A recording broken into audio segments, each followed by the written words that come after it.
መሞት አይቀርም። ሀብት ብትሰበስብ ብታግበሰብስም አሁን እኮ ነው መሞት አይቀርም። ብትሳደብ ክፉ ብትናገር ልከበር ብትል ሁሉንም ነገር ብታረግ አሁን እኮ ነው። ከሆነ ሰዓት በኋላ አንተነትህን ትረሳለህ፣ አፈር ውስጥ ትገባለህ።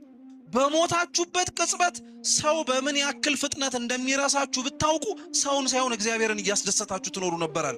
አሁን ምን ሆኖ ነው? ማንን ለማስደሰት ነው?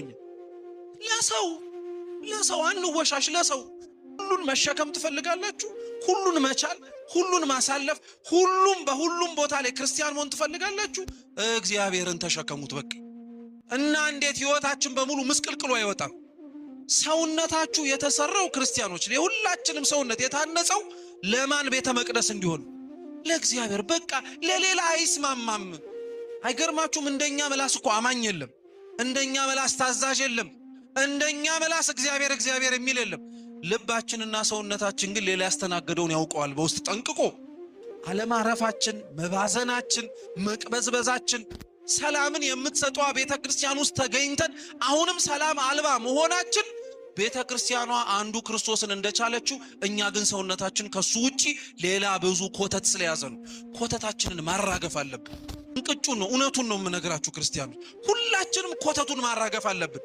ለእግዚአብሔር የማይስማማው እሱ አብሮ ሰውነታችን ላይ እንዳይገኝ የማይጋብዘውን ነገር በሙሉ ማራገፍ አለብን። በምንም አይነት ምክንያት ብቻ እግዚአብሔር ያለበት ቦታ እንደሆነ ብቻ አረጋግጡ።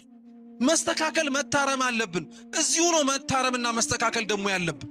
ለአንዴና ለመጨረሻ ጊዜ ከዚህ በኋላ ለኃጢአት አልመለስም ብሎ ከእግዚአብሔር ጋር ሊጣበቅ የመጣለ ሁላችንን እንዲህ ያድርገን። በነገራችን ላይ በጣም ትልቅ ቁርጥ ያለ ውሳኔ ነው። በጣም እኮ ነው የምንገርመው። አንዳንዶቻችን ለከት የለንም ራሱ እኛው አይደለን እንዴ ከአሕዛብና ከአረመኔው የባስ ነው? እውነት ነው ሐሰት ነው? እውነት እኮ ነው። አብዛኞቻችን አስመሳይ ነን። ቤተክርስቲያን ውስጥ የምንኖረውን ቤተክርስቲያን ውስጥ የምንሆነውን ውጭ አንሆነው። እዚህ አልጣላውም፣ ጸብ አልፈጥርም፣ በሰላም ነው የምኖረው ካል ውጭም በሰላምና ያለ ጸብ ነው መኖር ያለብን። አብዛኞቻችን አኗኗራችን፣ አስተሳሰባችን፣ አነጋገራችን፣ ሁሉ ነገራችን ሲታይ የምንሰማ ነው እንጂ ወንጌልን የምንኖር ሰው አይደለም። ዛሬ ለምትማሩ ዛሬ እግዚአብሔር ምን ይለኛል ብላችሁ ስትመጡ ትላንትናስ ምን ብሎኝ ነበር በሉ። እግዚአብሔር ሲናገር እንዴት መስማት አይናፍቅም ክርስቲያኖች? ይሄን ድምጽ እኮ የእግዚአብሔርን ቃል በእኛ በደካማ በባሪያዎቹ አድሮ ሲያስተምር ስለሰማችሁት ነው እንጂ እኮ እሱ ራሱ አምላካችን ቆሞ ራሱ ቢያስተምር እኮ ክርስቲያኖች የምትሰሙት ድምጽ እኮ ሽባን የሚተረተር ድምጽ እኮ ነው። ቃል እግዚአብሔር በጣም ክብር አለው ክርስቲያኖች።